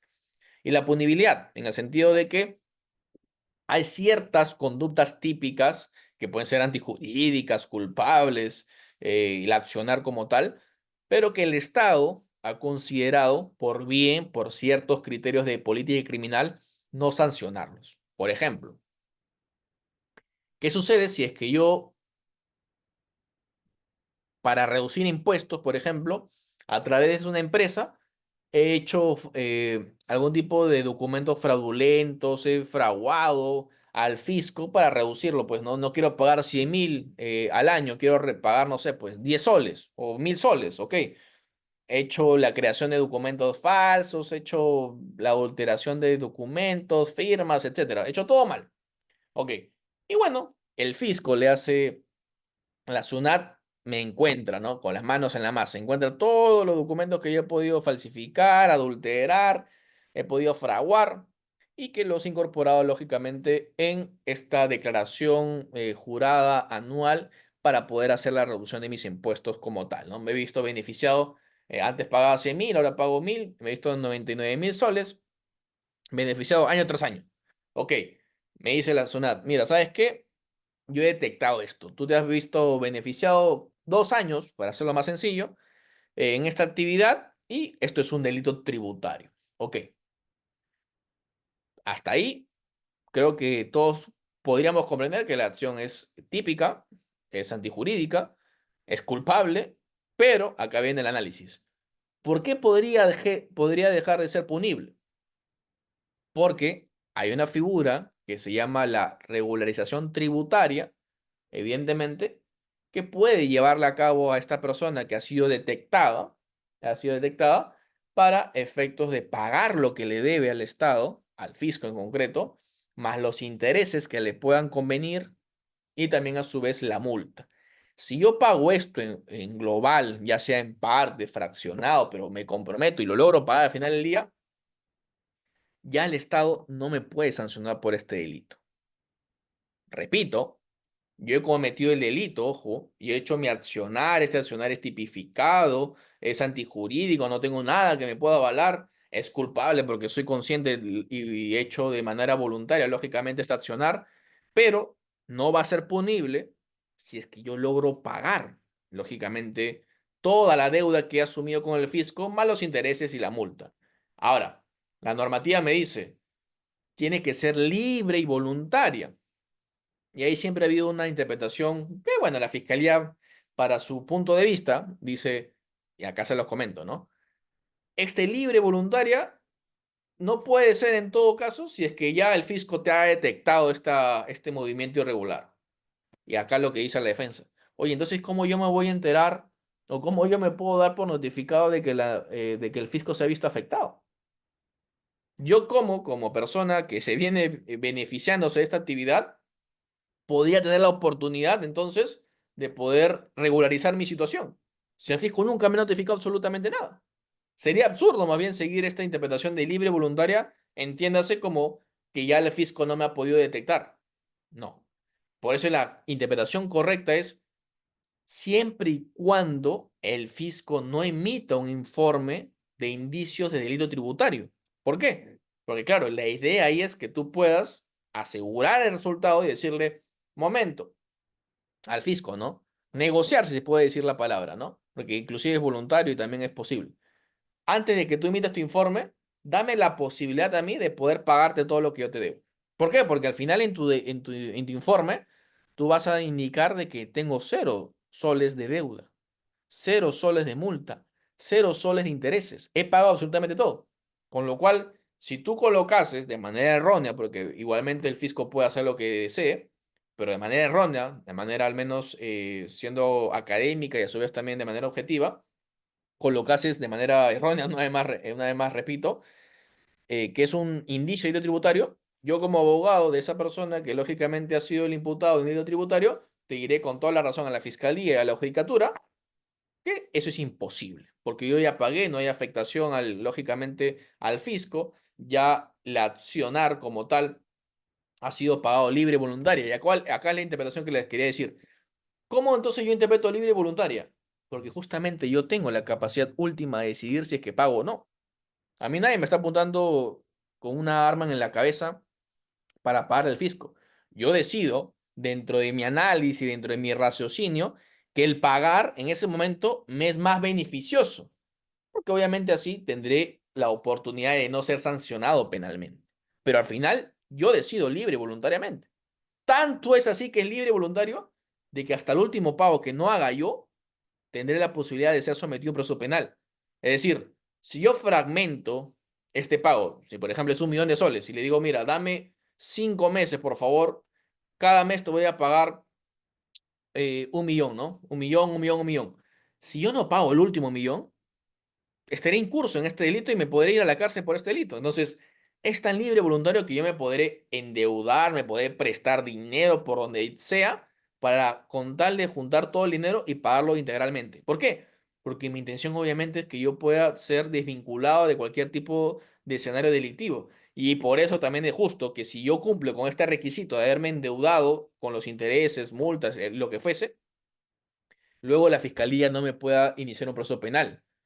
Entenderían también, obviamente, que también la judicatura no me podría condenar. Entonces, a eso hacemos referencia con lo punible. Hace poco, no sé si los he podido compartir con ustedes, pero hace poco, el año pasado, en el mes de agosto, ganamos un caso en el cual había 60 personas imputadas por este delito, que les comento. A todas se les archivó el caso. ¿Y por qué? Porque inclusive la fiscalía había actuado de manera tan antitécnica de que ni siquiera había emitido un informe la fiscalía, perdón, la SUNAT, no había, ni siquiera la SUNAT había detectado esto. ¿Qué sucedió?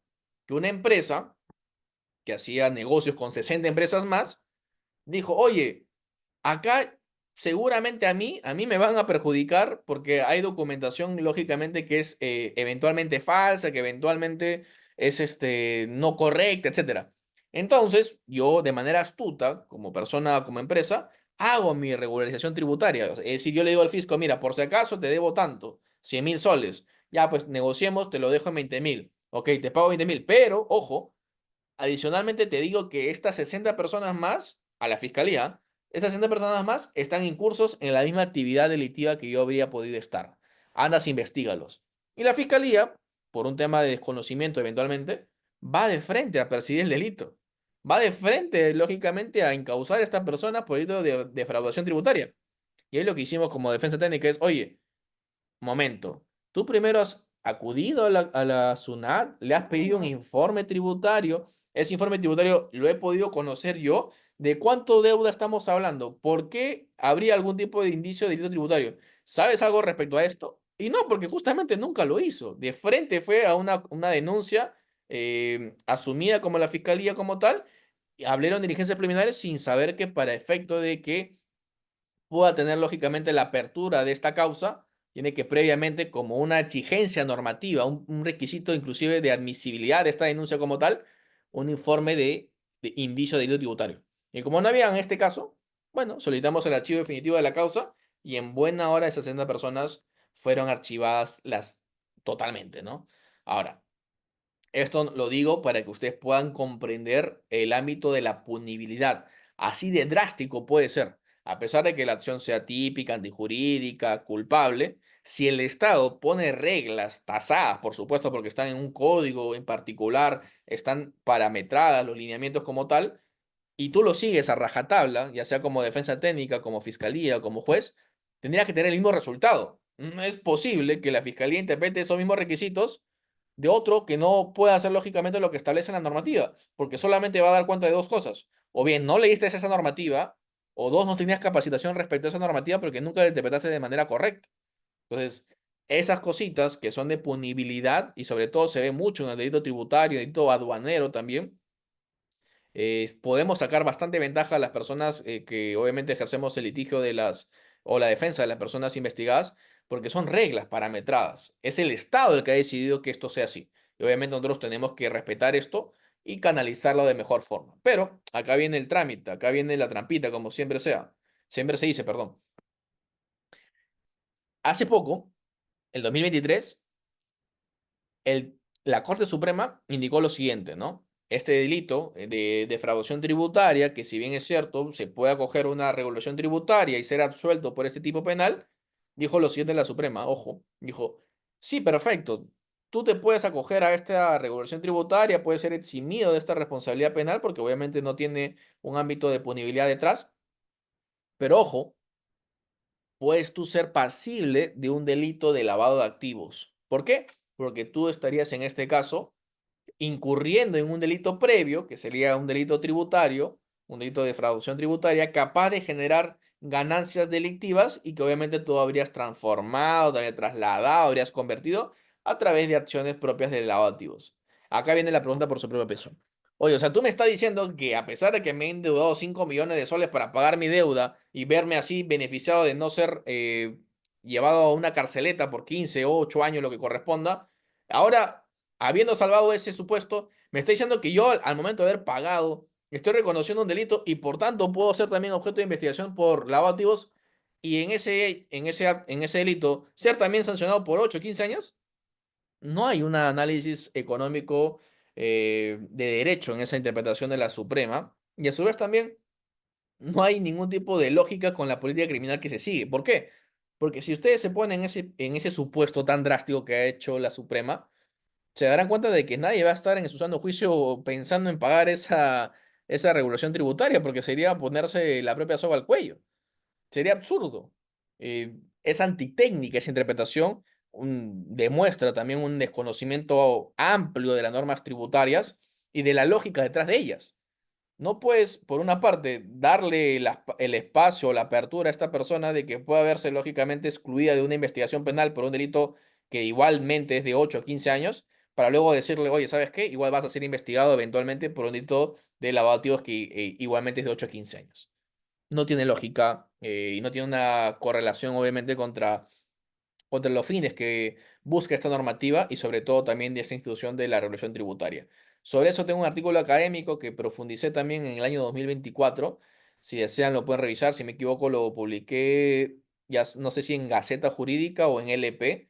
Eh, Creo que por ahí debe estar. Si desean se lo puedo compartir, lógicamente con autorización y convenio también de la institución que nos ha podido permitir dar esta clase para que ustedes puedan profundizar y tener mayores inquietudes. Hasta acá, creo que ustedes me podrán hacer las preguntas respectivas. Todavía queda media hora aproximadamente. Voy a tratar de avanzar lo más posible. Como hacía referencia, ¿no? La teoría del delito involucra, como ustedes saben, qué es un delito, ¿no? Y un delito es un comportamiento humano que es típico, es antijurídico, es culpable y es punible como estamos ahora analizando. Ahora, es un deber claramente del Estado poder a su vez defender a la sociedad de la víctima y lógicamente también de los principios informativos de la misma, ¿no? Y es un derecho, evidentemente, de la misma, es decir, de la víctima, ceder ante algún tipo de acuerdo que pueda existir ante la comisión de un delito. Y acá vamos a ver sobre justamente la acción penal. ¿Por qué tiene que ver esto con el tema de la teoría del delito? Que también lo vamos a estudiar más adelante en la siguiente clase, seguramente. Como vamos a hablar sobre teoría del delito, vamos a hablar también sobre la acción penal, que es el primer supuesto, ¿no? La acción penal tiene que entenderse por esta posibilidad que tiene el Estado de perseguir un crimen, de perseguir o combatir algún tipo de acción delictiva. Ahora, esta persecución puede ser de carácter pública o puede ser de carácter privada. De carácter pública se entiende que solamente va a ser competente, va a estar facultado a hacerlo el Ministerio Público, como hacíamos alusión al inicio, que es el titular de la acción penal, le hace el que tiene la carga de la prueba incriminatoria en contra de una persona en concreto.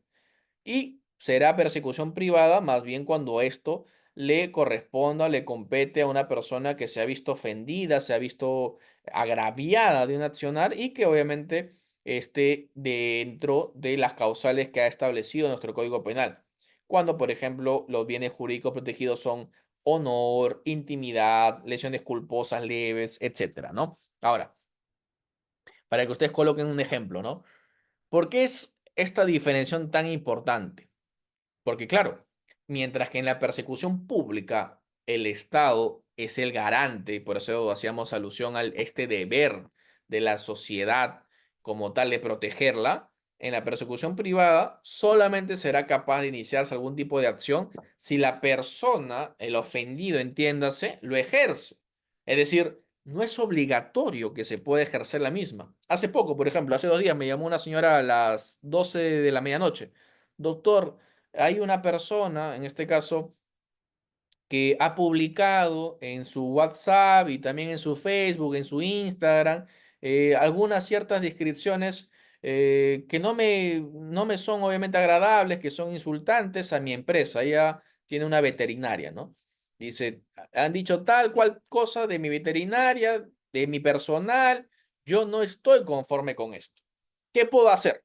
Bueno, si tú no estás conforme con las expresiones que han podido darse, los comentarios, algún tipo de afirmaciones que hayan podido generarse a partir de esta publicación, tenemos que primero hacer un filtro en el sentido de ver si es que esas expresiones solamente a ti es porque no te hayan gustado, te han generado algún tipo de malestar, algún tipo de incomodidad, algún tipo de, no sé, de sorpresa, que es normal, ojo, la crítica como tal tiene que obviamente corresponder a ello. Por ejemplo, si yo brindo un servicio, yo soy abogado particular, si un cliente mío no está satisfecho, me podrá decir, doctor, mire, no me gusta esto, lo otro, tal cual. Excelente, es su crítica finalmente. Tal vez no la compartiré, tal vez no estaré de acuerdo con él, pero tengo que tolerarla, tengo que aceptarla, porque es una crítica. Una crítica, entiéndase que puede ser buena o puede ser mala, así como una reseña de un restaurante. Tú vas a un restaurante, si te gusta, finalmente dejas tus buenos comentarios en el sentido de que irías nuevamente, que te gustó, no sé, pues el término de la carne, te gustó cómo llevan a cabo la atención los meseros, no sé, te gustó por último, la atención, no sé, lo que te haya podido comentar, te haya podido gustar de ese lugar. Pero supuestamente puedes decir todo lo contrario, ¿no? Encontré, no sé, un insecto en la comida, encontré un puré que estaba desabrido, etcétera. Eso no quiere decir de manera per se que ya tú eres un ofendido, un agraviado, lógicamente, a tu honor o tu prestigio o tu reputación, porque ese es un derecho a la crítica. Ojo, esto inclusive, si vamos un poquito más allá, a los funcionarios y servidores públicos tienen inclusive mayor posibilidad de verse inmiscuidos en estas críticas, porque obviamente de manera voluntaria se han colocado esta investidura pública y tienen que soportar con mayor medida ser el escrutinio público. Ojo, ahí no hay nada que hacer. Así me guste, no me guste, no me parezca. Esas son situaciones subjetivas, eventualmente discutibles, debatibles entre uno u otro, pero es sí o sí lo que nosotros debemos respetar, tolerar y lógicamente llevar a cabo algún tipo de temperamento para poder soportarlo, que es la crítica. Otra cosa es que haya algún tipo de expresión, afirmación, comentario que en sí misma resulte obviamente vejatorio hacia el honor o la buena reputación de una persona, entiéndase natural o jurídica. Si yo insulto, si yo hago alusión a palabras soeces, si hago afirmaciones inexactas, tendenciosas, perversas, que inclusive me involucra a un escenario delictivo, ahí ya no es una crítica, ahí lo que tú estás haciendo es involucrarme en una conducta delictiva, tal vez afirmando que yo estaría en curso en un accionar pecaminoso que en la sociedad se ve lógicamente de manera totalmente contrapuesta a los intereses y también a su vez a los propios valores que yo puedo profesar y que inclusive puedan ser falsas. Entonces, ahí ya no estamos ante una crítica, ahí estamos ante afirmaciones que son tendenciosas, inexactas, vejatorias, que el único propósito que tú has podido llevar a cabo, lógicamente, es para atentar contra mi buen honor y reputación. Y eso de último se le llama el animus diffamandi.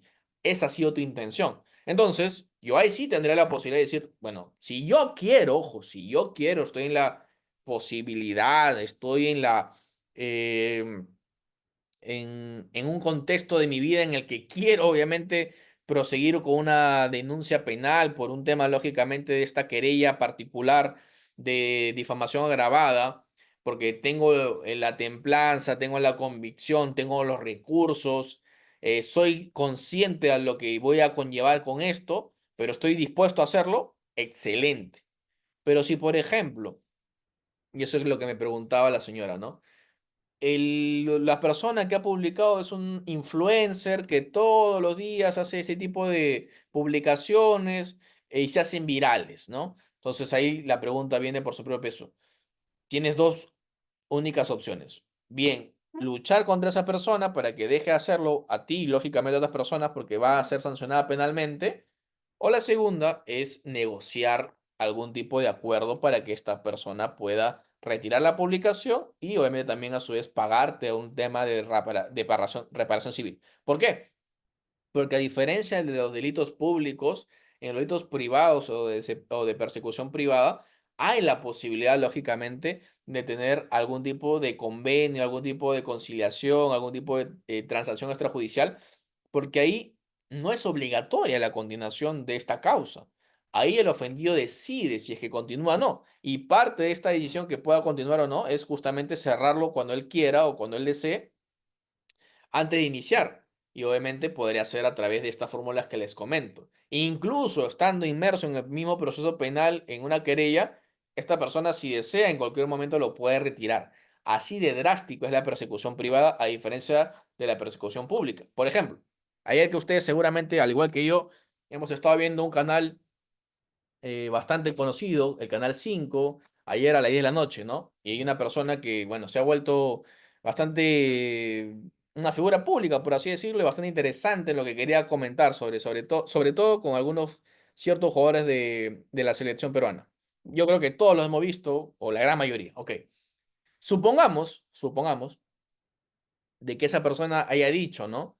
Que Pepito, un jugador de la selección de fútbol el día de ayer, me ha maltratado o me ha hecho algún tipo de tocamiento indebido o una violación sexual.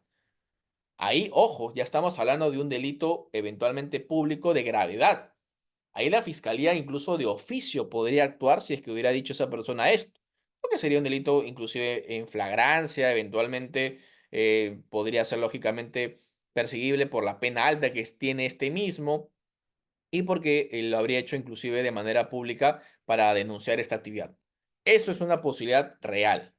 Ahora, claro está que si esa afirmación es falsa, es decir, no existió jamás esta acción delictiva, en contra de su persona, la otra persona que se ha visto afectada, perjudicada, mellada en su honra, en su buena reputación, podrá hacer justamente una querella particular para efectos de perseguir una pena privativa de libertad en contra de esta persona y a su vez también unos daños y perjuicios por una indemnización acorde a los daños que habría podido robar esta acción cometida en su contra.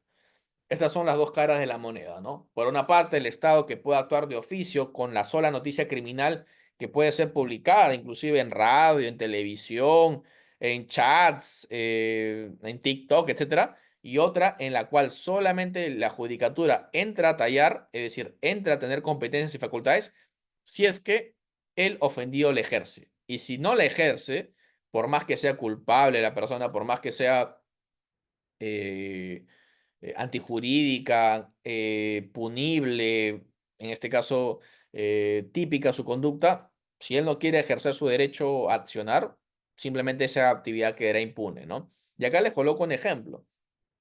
Hace poco me llamó una persona, también una figura pública en nuestro país, y me dijo, tal persona, que no voy a decir el nombre, pero aparece en el Canal 9, a cierto horario en la noche, eh, me ha difamado, ¿no? Efectivamente, verificamos en toda la publicación, que habrá sido unos 10 minutos, y que efectivamente eran insultos tras insultos hacia su persona.